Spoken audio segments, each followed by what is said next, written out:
Hello friends, I'm Kayla. It's time for another reading vlog all about horror reads. Last month I did a video where I predicted my rating of 5 new horror releases. And at first I came on and are you crooked? Hold on, I'll help you out. I ranked where I thought I would rate each of the books. And then I picked one from each of my predictions.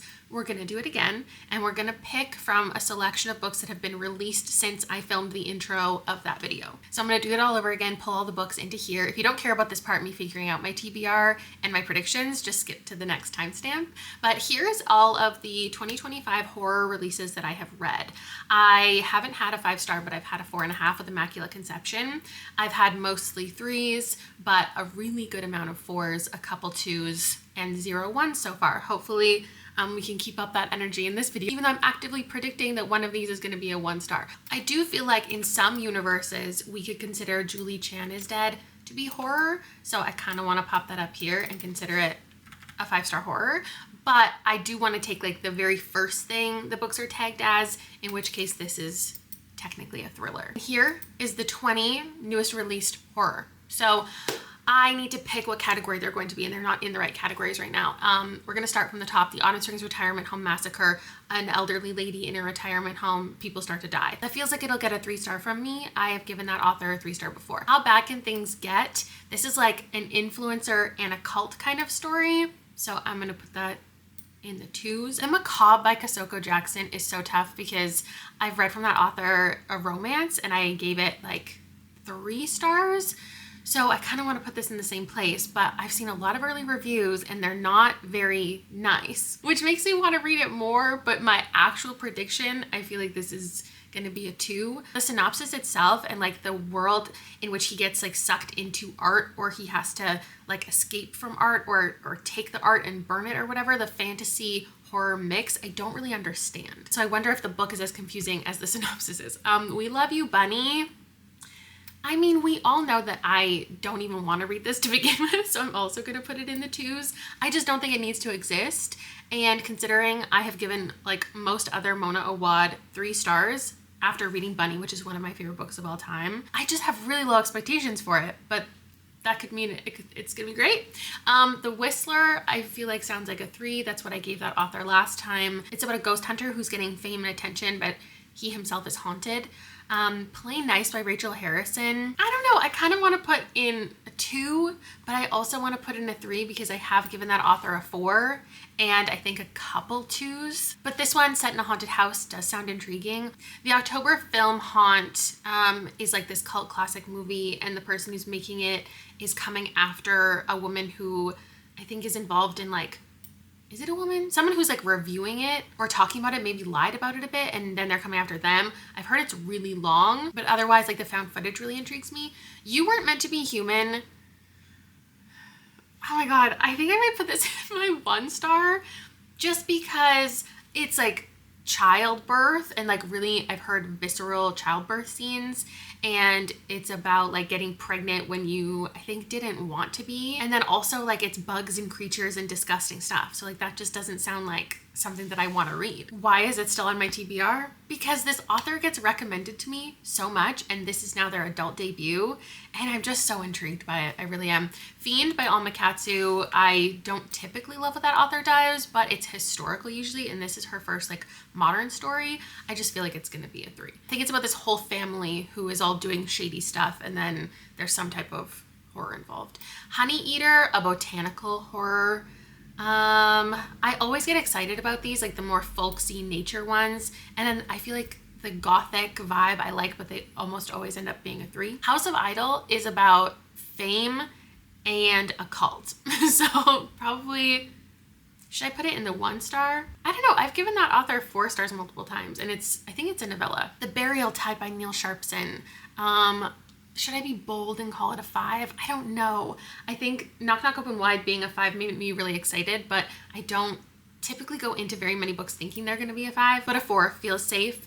And this one is about like this woman who has no memory and comes to this island where I guess she already lived, but she has no memory, and everyone like doesn't want to talk to her, but then her memories start to come back. I'm going to put the 2 vampire-y books under 3 just because I don't know if I'm really in a vampire place right now. Coffin Moon sounds a little bro-y. Blood as Bright as the Moon, I've heard, has like erotic stuff and it's a little bit strange, so that could be for me. The Possession of Alba Díaz, I hinted at last time that I might read for that video. I was considering giving up on the 4-star, and I was like, this is a clear like 4-star prediction for me, so why don't I just like slip it into that video? But it hadn't actually come out yet. Now it is out, and it's not a 4-star prediction, you guys. It's a 5, and I'm so glad I didn't end up picking it and putting it there, because I have since had to rewatch a video where I made 5-star predictions because I want to react to a video where I made 5-star predictions for 2025 releases, and this was on it. This was one of the 10 books that I listed from 2025 that I thought it was going to be 5 stars, because I've given the author 4.5 stars twice before, and this is a 5-star prediction. Spread Me, I'm in between a 4 and 5, because sometimes Sarah Gailey goes really well.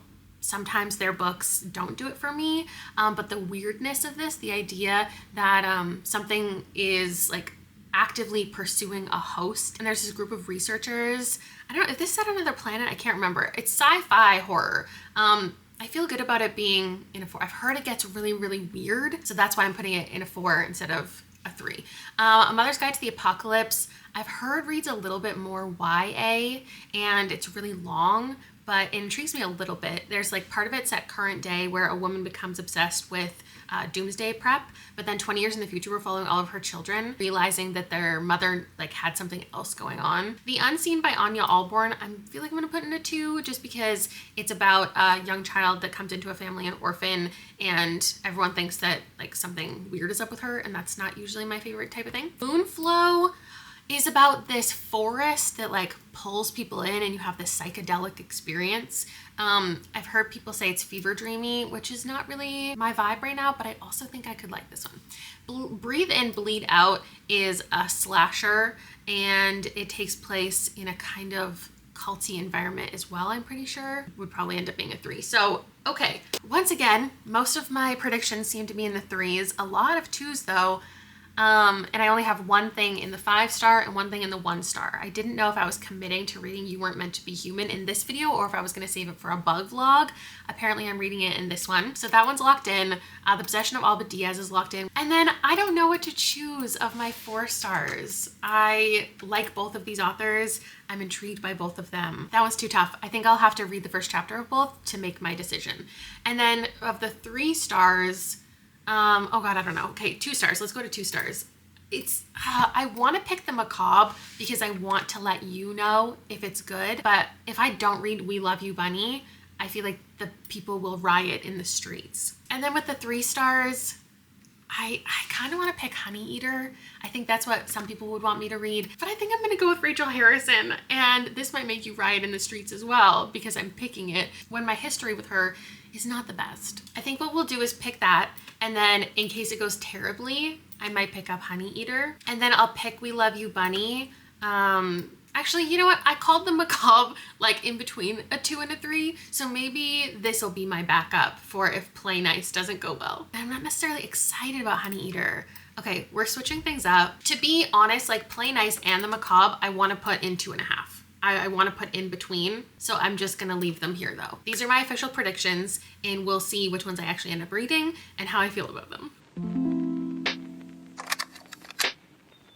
Hello. Since I saw you last, I have accumulated almost all of the books. There's still one on its way in the mail because for some reason, no bookstores are stocking Spread Me. So I got We Love You, Bunny on its release day. I got Play Nice from Book of the Month because I had a leftover credit. Kind of surprising that this is a Book of the Month pick. Must mean it's good, right? I got Burial Tide, I think on its release day. I got what is this? You Weren't Meant to Be Human from Aardvark. It was an Aardvark pick of the month. And then I already bought The Possession of Alba Díaz because I bought it in the last video because it was on shelves a couple days early and I'm a terrible person and I bought it. So this is the one I decided to start with because I just thought there's no way this is under a 4 and let's kick off the video with some good vibes. So I started reading it quite a few days ago now. I was reading it during some channel member reading sprints and I got like halfway through.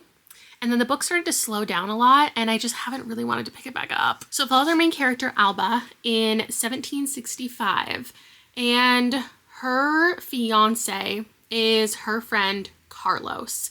Carlos and her have decided to fake this relationship so they can both independently live the lives that they want to live without the pressure from their families to like find a partner. The pitch doesn't even talk about the fact that they're friends. It just talks about how they are going to be a couple. And then his cousin starts like falling in love with her or something.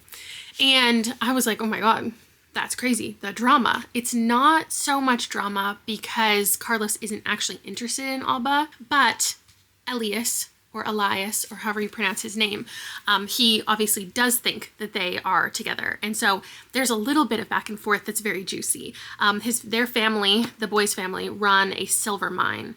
And there's a lot of pressure on them and like growing the company and moving up in the company. And that's why they want Carlos to have a partner to help with things and to be like a proper family man, I guess. And the beginning does have a little bit of like back and forth with her and these two guys, because there's multiple moments where Alba is in the mine and she's like wandering around. She wants to learn things about it and it's a part of her family. It's going to be a part of her family.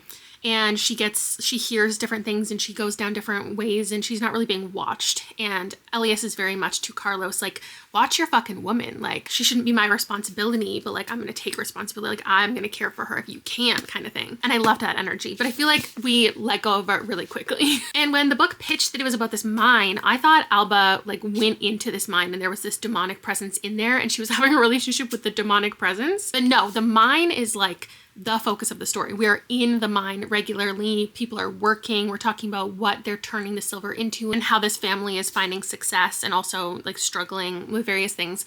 And Alba has been possessed at this point. And it's not one of those books that makes you question the possession. It's like, what's actually happening? Is she going crazy? People are questioning that, but we're not as the reader. Like, she is objectively possessed. Like, there is something in her mind controlling her body and she's trying to fight against it.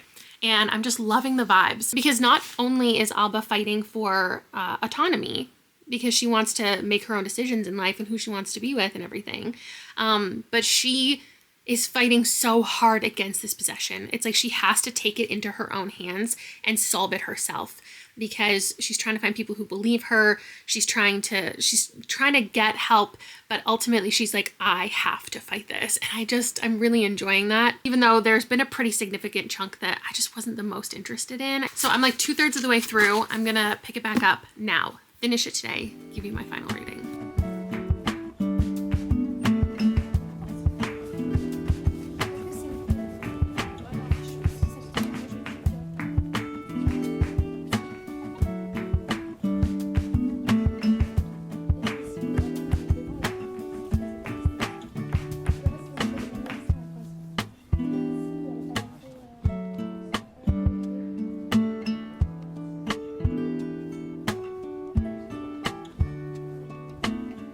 The pure lusting between Alba and Elias. Look away if you don't want a spoiler. We're pretty deep into the book, so maybe you don't want to know, but like it is their kind of love story. This is what Isabel Cañas writes. All of her books are they're so romance focused. She wants him so badly. Not just that, like she needs to feel human connection. She needs to feel something. She needs to touch another human because she's so like, something is happening within her brain and her body and she's not fully in control. So the moments where she's like desperate for something and she says, promise to touch me.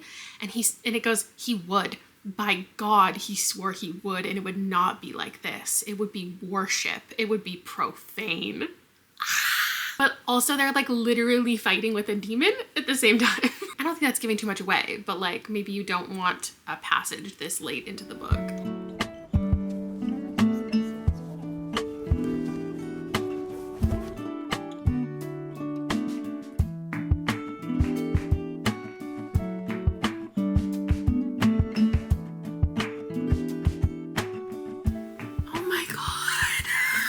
I have to go pick up Liam from school. I was gonna pause here. What?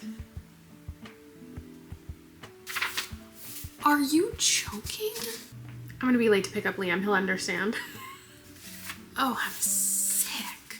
I was just joking. I am here to pick up the baby on time. As I was leaving, Another box came. It's such a thick box for how small I'm pretty sure this book is.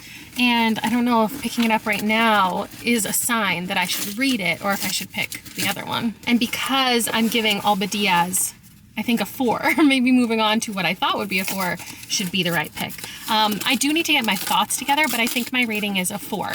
It really played with my emotions at the end. That's the fastest I have finished a book in a while. Like, not read the entire thing, but finished it, like read the last 30 pages. Flew through that bitch. I needed to know how it was gonna end. But since it's been so long, honestly, since I read the first chunk of it, wow, this is smaller than I thought. It is a proper novella. Spread me. Okay, is it pretty underneath? Oh yeah, it is. I also saw the Macabre in store and didn't buy it because I really don't like the sprayed edges. I think I'll try it out on audio before I decide to purchase it. But I think because I read the first 2/3 of Alba Díaz so long ago, it is skewing my perspective because I remember actively reading it and thinking this is going to be a 4. Like, this is a 4, it's a solid, it's a really good book, but it doesn't have the 5-star feeling. And then just the less than 100 pages I read now felt like a 5-star. So it's hard to know exactly what the rating is. I might give it 4.5. Again, it's like Isabel Cañas can't, like, there's something missing for me, but her books are also just so good. I can confidently say if you liked either of her other 2 books, this one definitely put it on your TBR, easy. Okay, I've put some thoughts together. The first thought that I have to share is that the person designing these book covers, V. Ann Nguyen at Berkeley, never misses. Like, these are all some of the most beautiful covers. I love Isabel Cañas's book covers. I think all of them, or most of them, are like famous paintings too. This one is called Princess Tarakanova from 1864. I have never selected this author as a Literally Did book club pick, and I remain that I think if I did, people would say that the books were way too slow, and they are gothic, but there's so much just life happening and romance happening that I don't know if it would most appeal to the people in my book club. Even though it is in the horror category, I just don't know if it's the right vibe for the book club. This is the order of my favorites. This is technically my least favorite, and then the Hacienda and Vampires of El Norte, even though this is not about vampires. Unlike this one though, Possession, it actually is about possession, so don't worry. Though I will say, like, though we know that possession is real, she has to convince other people. Other people have to be convinced because also we're in a time period and these people are working in a mine, and there's Mercury, and Mercury is causing a lot of issues with people's minds and other things. So there's other people dealing with ailments, and it's suspected that Alba at first, you know, is just a mad woman or is having some effects from the mine. The mine itself really felt like its own character. And it was so claustrophobic. There was light body horror. There was obviously demonic possession. We have a lot of religious themes and characters. There's also, you know, a revenge plot in here, and it's forbidden love. I think this would work for a lot of people. Do I think this is where you should start with this author? Maybe actually, yeah. I would say either one of these two. On my ranking, this is going in the 4.5 area. So I haven't hit a 5-star horror for this year that has come out this year. I have had 2 5-star horrors in 2025. They were just published years or the year before. Feast While You Can and Walking Practice are my 2 big wins. But I feel as though one of these 2 could actually end up being a 5. And I want to read them both. I don't have time to read them both. I'm going to start each of them. I have a feeling I'm going to end up with this one because it just sounds so weird. Every time I see a review from someone, it says like how strange this got, and that's what I want to read right now. But if you followed my journey with Neil Sharpson last year and me constantly pushing everyone I could to read Knock Knock Open Wide because it's so strange, I wanted to let you know the audiobook is finally officially coming out. I think it's October 7th, so go on like Libro. I'll put my link down below. It's an affiliate link. I can't remember. Yeah, I think I get credits when people sign up. But this, I want to listen to. I'm gonna, I think, reread it this year because I want to hear the story from an authentic Irish accent. I don't actually know if there's more than one narrator. No, there's just one. Aoife McMahon. That name is already promising. But I just wanted to let you know, if that has been on your TBR and you have also been thinking, oh, once the audiobook comes out, or if the audiobook ever comes out, because I was pushing for there to get an audiobook last year, it is coming, so pre-order it. And I'm so scared to read Burial Tide because nothing can live up to my experience with this. It was just my type of horror, you know? And I feel in the same vein, this will be also. But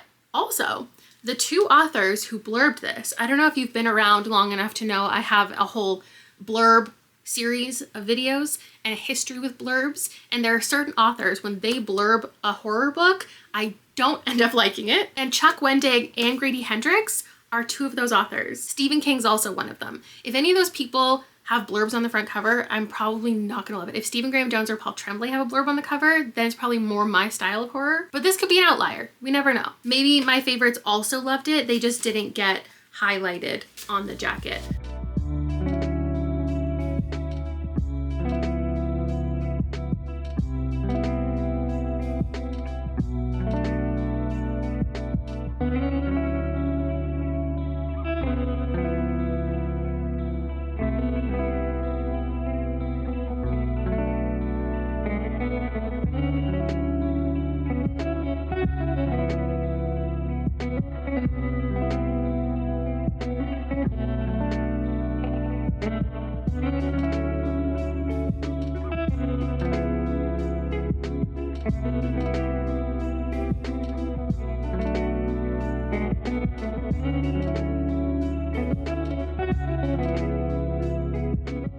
Okay, so The Burial Tide, the first couple chapters followed this woman, they're very short chapters, who was buried alive, and she was just getting out of it. And we're just in her head, and she's really freaking out.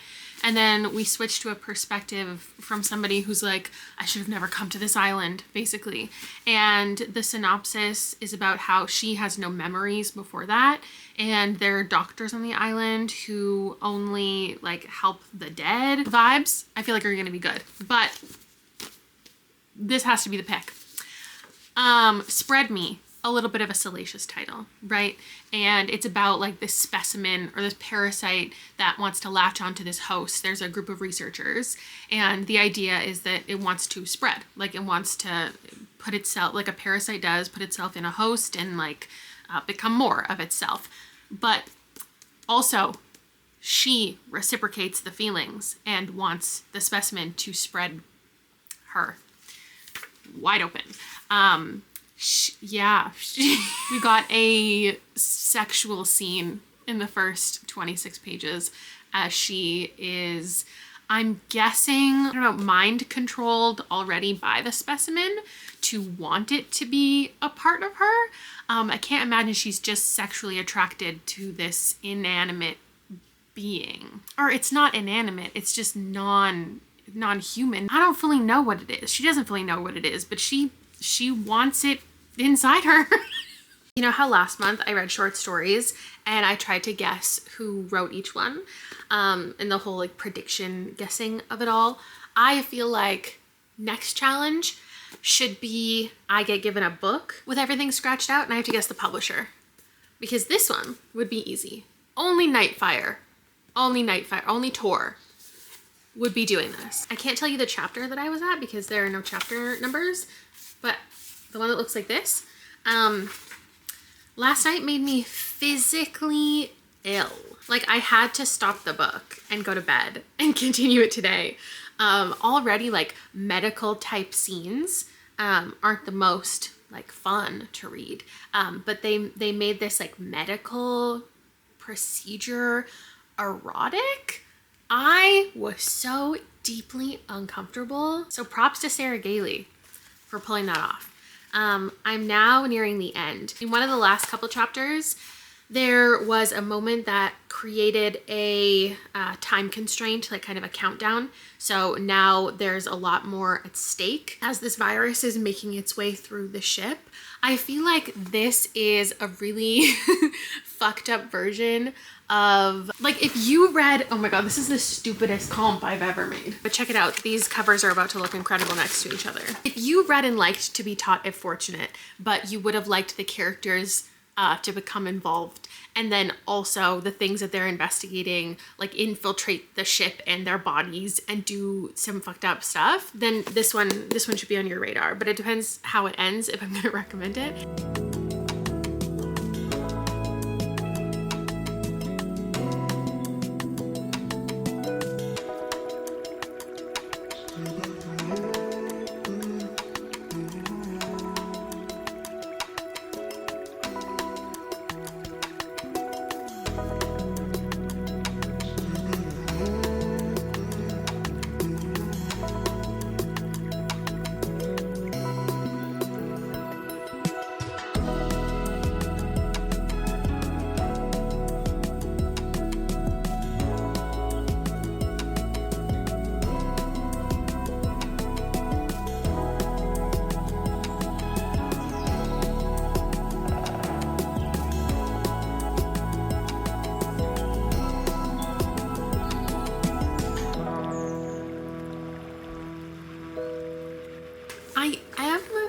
gonna give it 4 stars, but I don't think I'm gonna recommend this to anyone.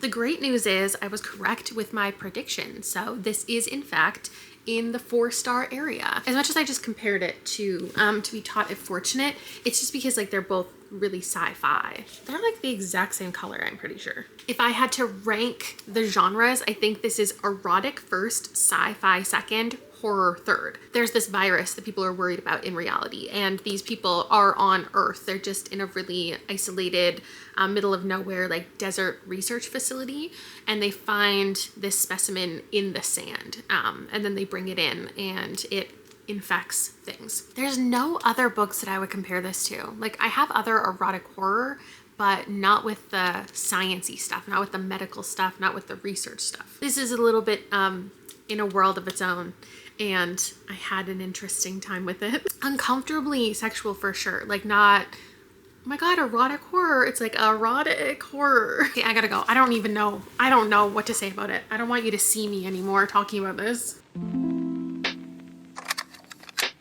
Do you want to be in my vlog? Sure. Oh my god, look. I'm cleaning my glasses. What else is new? We're going on a date. I started We Love You Bunny. I can already tell you this is not gonna be for me. I'm 50 pages in, and it's going through, I think, each of the bunnies' perspectives and like how they originally met and like the origin of calling each other bunny, and like, so is it like bunny rabbits, or is it Playboy bunnies, or is it bunny people? You know the story, the book Bunny? No. My favorite book, Bunny?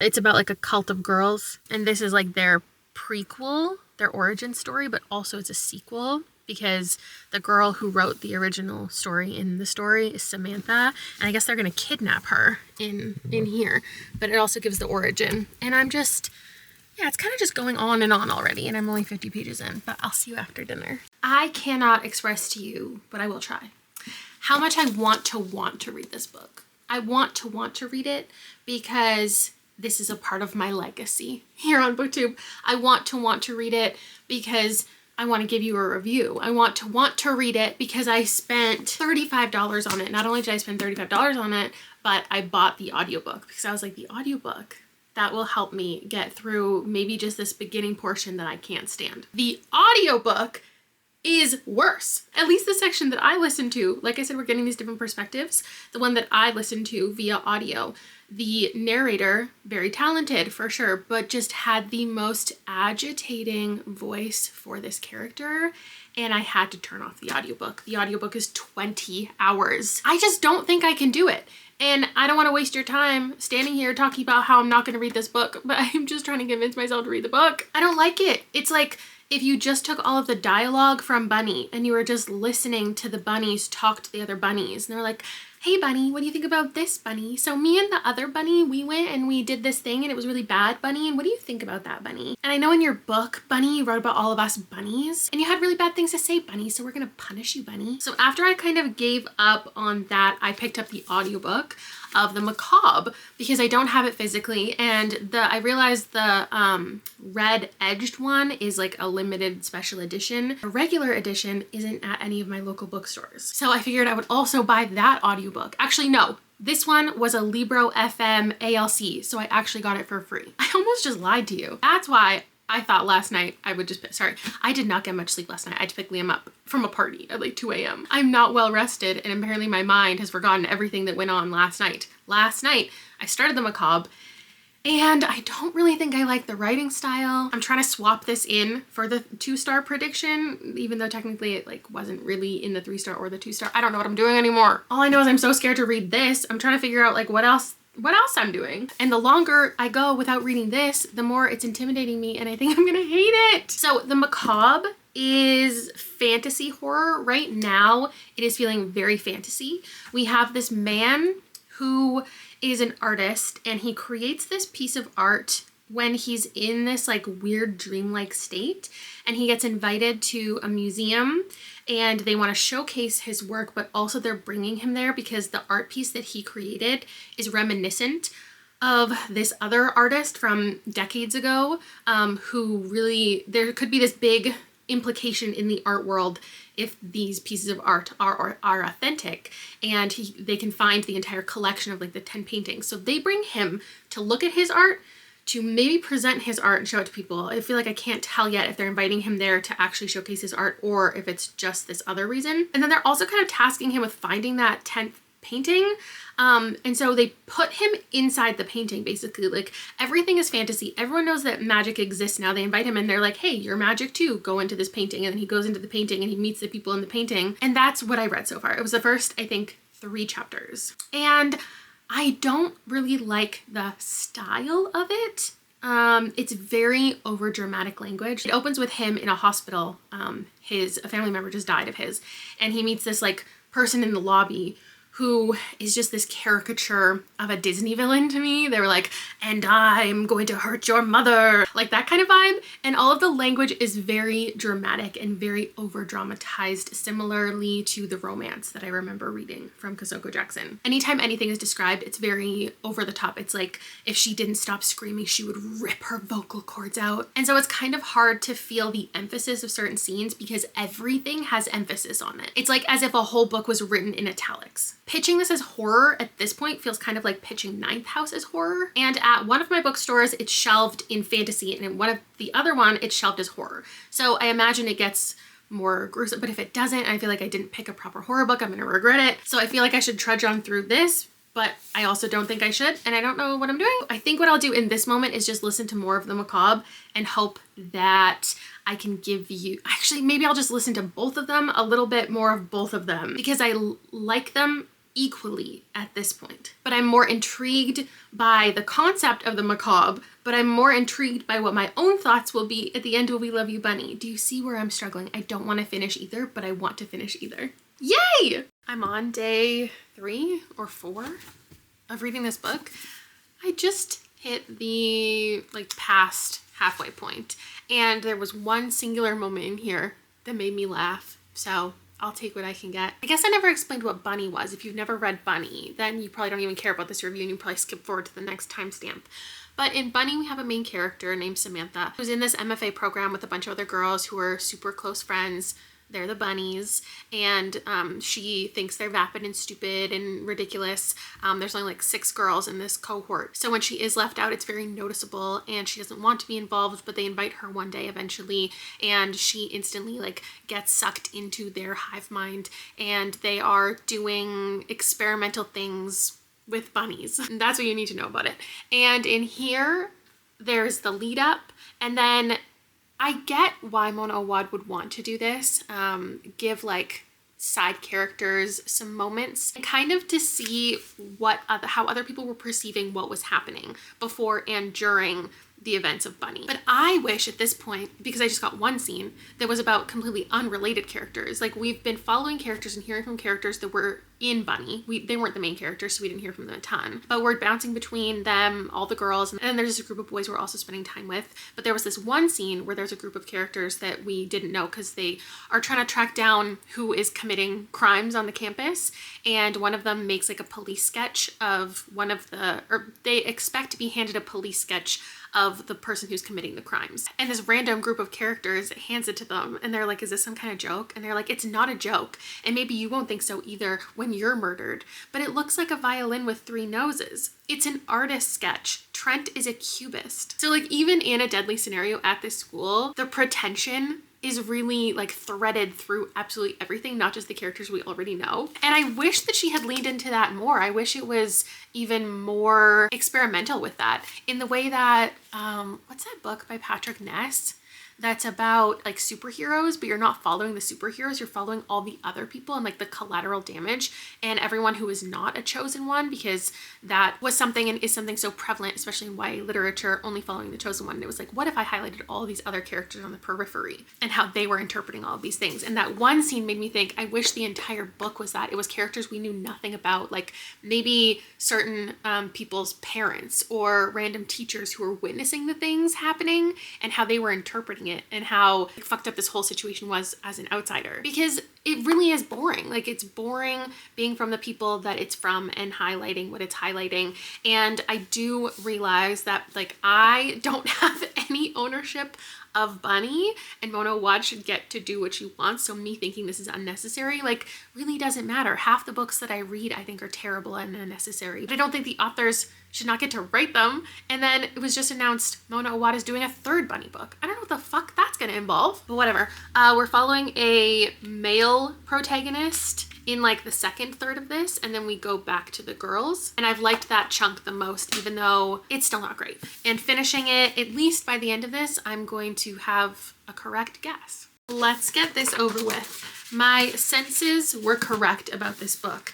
It was a 2-star. The things I loved about Bunny were present and also not present at the same time. The things that were the same, the hive mind, the obsession, the academia of it all, the pretentious school environment, things that weren't necessarily here. The same strange ambiguity of it, the weirdness, the getting to like interpret things yourself, the slowly uncovering of the mystery and what the girls are doing to begin with. And also Samantha's not really in here. Holding it up for you just reminds me of how much I hate this cover. Like, it's really in my face now. I think this cover is hideous. And it's not that I don't think the book is good, I just think it's not for me. It's as if it was written in slow motion. It's like watching a movie in slow motion. It had very intricate, detailed, fever dream type narration that I would say is more reminiscent of All's Well and Rouge than the original Bunny. And I'm so glad I reread this recently, or I think this would have made me think differently.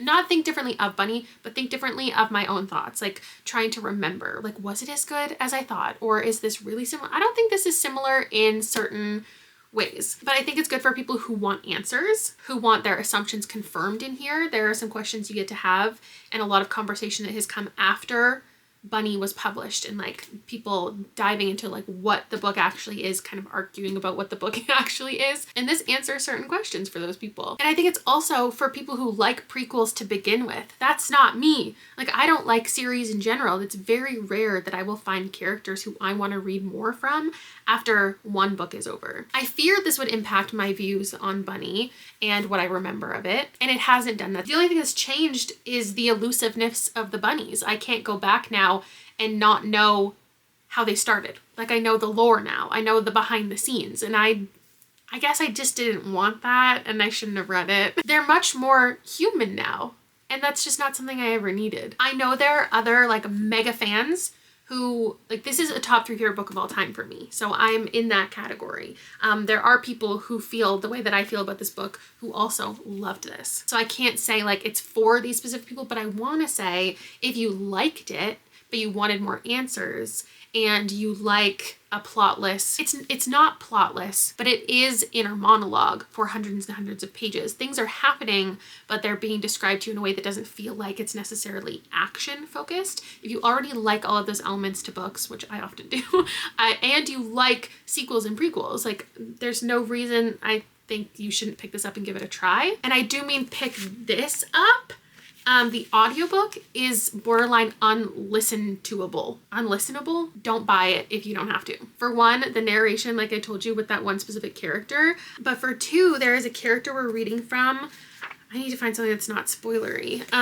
Where you're getting little happy face emojis in the text, and the audiobook says happy face every line. That was rough. Also, I just feel like maybe the narrator is reading it really slowly, because even on 3.5, I could understand everything that she was saying. The audiobook was still 7 hours long. I don't think it needed to be this long to get across the message that it wanted to. Yeah, that's all I have to say about this. I'm gonna move on to my next book expeditiously. I have started my book. Oh boy. Definitely check the author's notes. Actually, I'll put them all on the screen for you, so look away if you don't want to know anything. But my goodness, it really kicked off. Very first chapter didn't hold back with that. Rob and I just went out and we got our Halloween costumes, and we got Chomp cookies. I got these with my mom in the last vlog. And of course, since now the month is about to begin, they have new flavors. So since we don't have a crumble, I thought I would try the 2 new, actually we never tried the chocolate chunk because there was only one and my mom took it home with her. Do you want to try this one, or is that not worth it? I'll eat anything you give me. This one is pumpkin, and it smells just like the Starbucks scone. Which is weird because I said that about the carrot cake one last time. Okay, this one's not as full of icing this time, so I think I'll like it better. That's a big piece. Is that too much? Nope. That's a good cookie. That doesn't even seem baked. I had the Biscoff you're talking about. Yeah. I was wrong. It is filled. It's just filled with Biscoff, which is honestly not my favorite flavor. I'm gonna rate that 6.5 out of 10. 8.5. It's inside that one. Just a lot of peanut butter. These cookies are crazy. There's only a little bit of actual cookie. The rest of it is just like goo on the inside. I do like it. It just tastes uncooked. I don't like peanut butter cookies, so. Why'd you get it? I have to get used to a filled cookie. I don't think I love these. I don't know if I'll get them again. Okay, this is the chocolate chunk. I'm giving the peanut butter a 6. That's about texture. That one doesn't have a filling.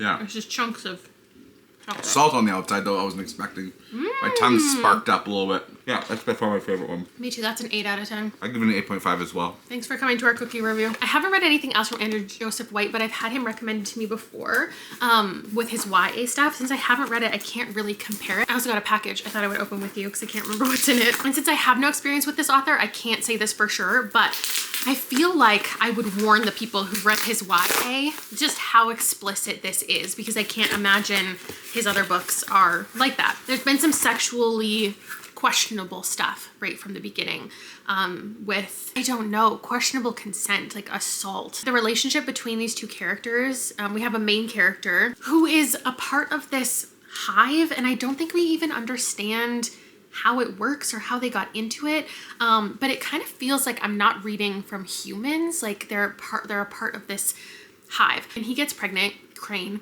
at the very beginning of the book, or finds out that he's pregnant. And he's trans, and because of hormones and things, didn't think it was possible to get pregnant. The person who got him pregnant, their relationship is so questionable. And right away, he goes for help and finds some people that he's close to, and they try to help him get an abortion.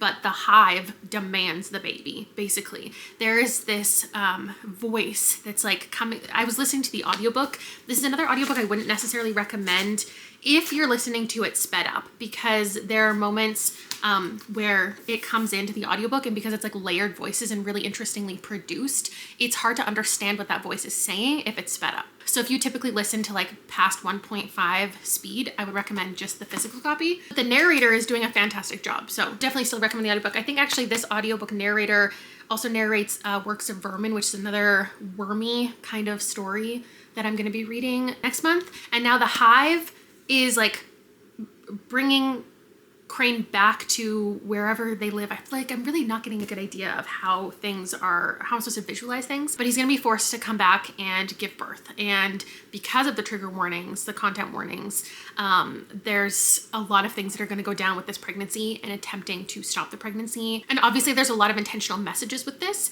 And as it's horror, it's supposed to make you feel super uncomfortable, and it's pulling that off. Here are the two, here are the two things I got in the mail. One is Why I Love Horror, which is a horror essay collection, which is actually my members' besties book club pick for the fall. We're gonna have a live show for this at like the middle end of November. So if you want to join and you want to read this with us, you want to discuss it in all of the different essays. We've got ones from Haley Piper, John Langan, Tanana Reeve-Dew, Josh Mallerman, Paul Tremblay, Grady Hendrix, and just like their relationship with Steve Graham Jones with horror, and I guess how they like came to love it or why it means so much to them. So excited to read this. And then this one is romance from Casey West, an adult romance. And it's so weird because neither of my bookstores are stocking this, yet it's in like the bestseller category. So I think that's kind of strange that it's not in bookstores. I didn't realize it had sprayed edges, and the sprayed edges don't even match. Like, this is orange, this is red. Why? Anyway, I'm so excited to read this. I'm gonna be doing a video in October about reading authors that I like haven't read or read for the first time 10 years ago as a part of my 10 years on BookTube celebration. I'm gonna get back into this. I'm worried about it because I'm 20% of the way through is what the audiobook says. I'm going to switch over to it physically. I just got it from the library, so I didn't purchase it. So I don't feel bad about switching back to the physical copy, but it's hard to understand the voice and all of this like echoey demon feeling kind of vibe. I think it's going to be really difficult, but I hope I come to appreciate what it is, even though it's not necessarily something that I like reading. I'm not like supposed to, you know what I mean? It is horrific. I typically like to have like 3 clips for each book. The very beginning, before I've even started, or, you know, a couple chapters in, and then one in the middle and one at the end. Unfortunately, I just didn't know if everything that I was feeling about the book I felt like saying, especially until I got to the end and I knew if that was like a fact of the book or not. So one thing I really struggled with in here, and I was waiting to see if we were going to get more explanation for, is the hive itself. So the hive is creaturous, and people who are really struggling seem to end up here, and the hive kind of saves you, and you end up feeling like obligated to stay in the hive and to support the hive. You know, very much a commentary on, I wouldn't say cults specifically, but obviously cults. That's one thing that the book was doing that I don't always love a cult book, but there's a specific thing that I don't love about cult books, and this didn't really do that, so I'm not worried about that part of the cultiness. What I didn't like about the cultiness is there's very little explained about how the hive even works and how people end up there and how you're tied to it and how everything's functioning. And that makes sense to me in the type of book where the whole thing is dreamlike or a fever dream or very, I don't know, just like unexplained and vague. This book is not unexplained and vague. This book is very clear, cut to the point, using very clear language about all of the feelings and experiences that Crane is having. So to leave that portion out of it, and I guess the book is saying like it doesn't really matter, like I don't agree. I wanted that explanation. I wanted more about the hive itself. There's nothing I can say about the representation. This is a trans author writing a trans main character, an autistic main character, an autistic author. I know that based on friends that I have, that some would find this really cathartic and some would find this very triggering as far as the dysphoria, as far as the dead naming. But obviously people who I think are knowledgeable about their own triggers that they need would be the ones to look it up anyway. So I don't think I need to set anyone up for the right expectations regarding that. And this book does what I think a lot of extreme horror does, where it's about exposing the worst thoughts you've ever had and not normalizing like the sick, disturbing things that you think of. But at the same time, yes, like kind of normalizing that and being like, just because I'm thinking all of these sick thoughts doesn't mean that's what I actually want. All of the kinks and fetishes talked about in here. It was a lot. And there's social commentary aplenty, which I can absolutely appreciate. I do think that, like a lot of extreme horror, I don't know if this is being marketed as extreme horror, but there are certain scenes that seem brutal for brutal's sake. And I don't think that's necessarily a flaw. I just think that some people are into that and some people aren't. I think some people want more reasoning behind things and like more metaphor and more reason for why we're exploring things. And it didn't, like the whole book felt like that, but certain scenes, there were certain moments that didn't feel like that. It just felt like I wanted to be disgusting, and so that's what I did, and that's valid for you and your book. I didn't particularly enjoy this, but I also knew that I wouldn't. And unfortunately, there are moments where I read books that I don't think I'm gonna like, and it harms me and it harms the book because I'm going to give it a low rating. And also I spent time reading a book that I didn't love, and I'm bringing down my average rating and the book's average rating at the same time. But I also think it's really good to explore books that I don't know if I'm going to like because my reading taste changes all the time. So there was a chance this would be a real win for me. Unfortunately, it was a 2. So I was incorrect about my rating, which is great. I liked it a little bit more. I think a 1 I mostly reserve for books that I think are objectively bad and I hated. I don't think this is objectively bad. I'll give you a quick update. I don't have the book with me because I feel like I can hear Rob on his phone, but I don't want to go in there in case he fell asleep on his phone because he needs the rest. But I started Play Nice, which I gave a 3-star prediction to, or 2.5, because of my previous experience with that author and my experience with books where haunted houses are like a metaphor for a toxic mother-daughter relationship or something in that vein. These are 3-4 examples of things that feel like the same kind of pitch as Play Nice, and I did not like. I gave all of these 2. I like my haunted house books very specifically done, and this one has kicked off in a way that I really like. It's kind of reminding me of Home Before Dark, where for one, we have a character who's going back to a childhood home and confronting what their parent knew about the house. Her mother wrote a book before she died, and it was about her experience in the house and knowing that this house is haunted. And her sisters have never actually read it. And in adulthood, the mother dies and the house is left to them. And the one daughter that we're following, I can't even remember her name in this moment, she goes to the house and wants to fix it up. And also with Home Before Dark, there was like, I remember a guy, I think, who was coming to the property. And I remember thinking like, is this going to be a romantic interest? Like, this is a fun little side plot. And that is also happening in Play Nice. There's this random neighbor who I just wonder if he's going to mean more to the story or if he's just going to be a side little thing. I love when there's a little bit of romance in Rachel Harrison's books. I feel like she's done that a couple times, but I find that her books are not the perfect balance for me. With like the fun and the horror. Like they're just a little too, I don't know, like I like a kind of quirky story, but I find that hers just, the humor doesn't quite land for me, but it has one time with The Return, even though I DNF'd that like multiple times before I actually ended up enjoying this. This is the first time I think I've started a Rachel Harrison and enjoyed it. So I am worried that it's going to go downhill from here. But at this point, I'm having a really good time. I think it's really interesting. But I'm going to go to bed.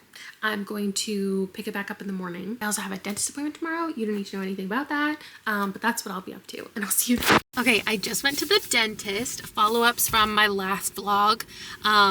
My tooth did move a little bit with the stuff that she put in my retainer.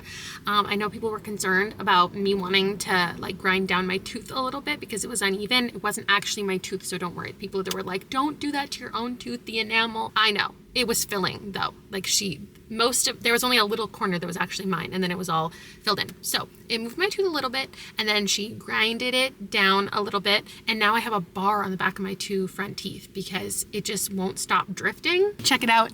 Take a look. They're even. The bar is definitely annoying, but I'm happy to have even teeth. Follow up to my windshield for the people who are asking. 1-800-GOT-JUNK never got back to me. So I don't know if I need to try a couple different emails or what I need to do, or just submit through insurance and put in that person's like license plate. I don't really know how it works. And then the update you actually really want to know about is how Play Nice is going. It's going really well, but I need it to have like a reveal. I need this to have a twist so bad. I want there to be a moment that catches me off guard. If it does that, honestly, this is like a 4 or 5 star read. I am really enjoying it. It's pretty slow. There's not a lot of action. For people who need to love the main characters of books, especially in books that are like haunted houses or possession stories where you really want to have empathy for the main character in order to enjoy the possession haunted stuff. I don't know if this is really it. I don't think she is a character you're meant to like super connect to. She has some irritating traits, but she's not an objectively unlikable character. Her sisters and her have this like fun kind of relationship, but also mysterious because they don't all agree with what happened in their childhood, and they don't both support Cleo reading her mom's book and finding out the truth because, you know, there's some things that they're all grappling with that's a little bit different, or maybe secrets they all have. Sorry, there was someone walking past me. Could I have paused? Yeah, probably. But I just wanted to let you know, possession is a big theme of this, and it does say that in the synopsis. It's like the house isn't just haunted, it's possessed. There's demon occupation in here and exorcisms. So definitely keep that in mind if that's something that I know there's a couple people. I'm thinking especially Gabby. Gabby was talking recently about how possessions aren't always her thing. And I don't know if she's read Play Nice, but I really like cannot wait to finish it. I can't wait to go home. I'm gonna make myself lunch. I'm gonna have a little yogurt bowl, and I'm gonna finish the last 40 pages. I don't think there's anything that would ruin it at this point. No, but I just want it to have like such a strong ending.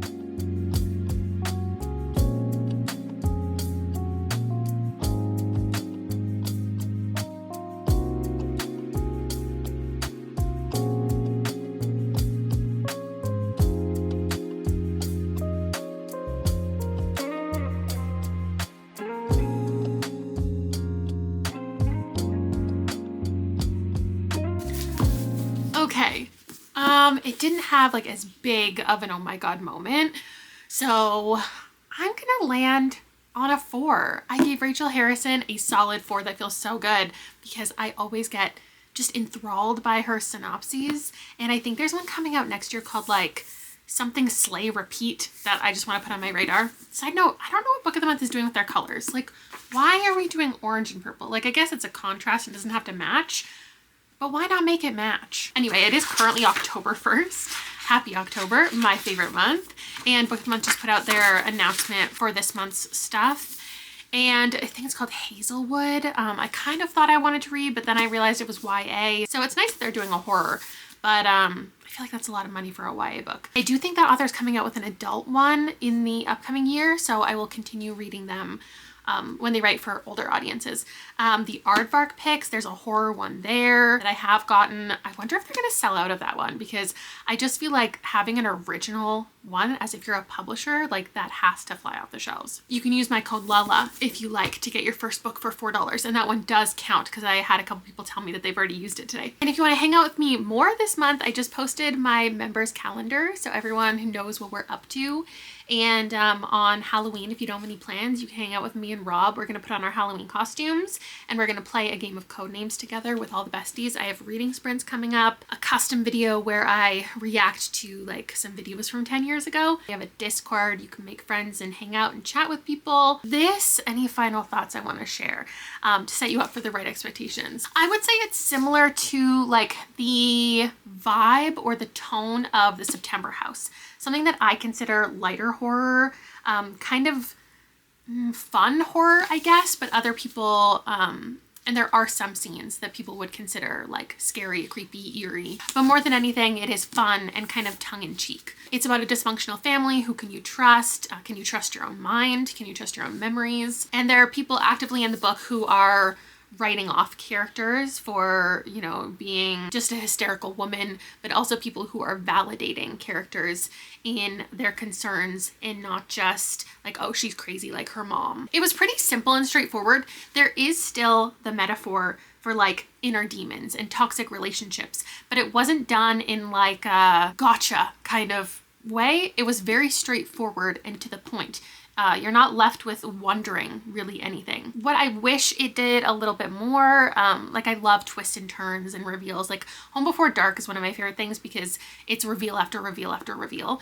Something I did like about this is the mother's book is in here, but it doesn't take over the narrative. It's not like half and half or anything like that. It's only occasionally, and at like the beginning of a chapter, you'll get like one page that's written in italics.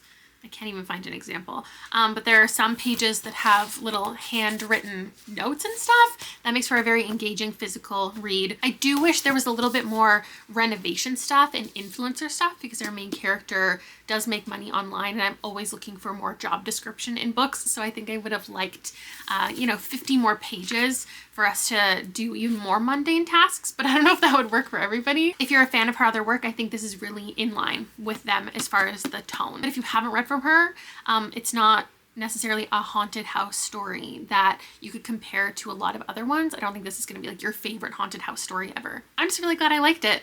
So it got one more star than I was expecting. I got a couple right, I got a couple wrong. I don't think any of them were drastically incorrect, right? So I call that a win. Let me know any other horror books you'd want me to include in this video series.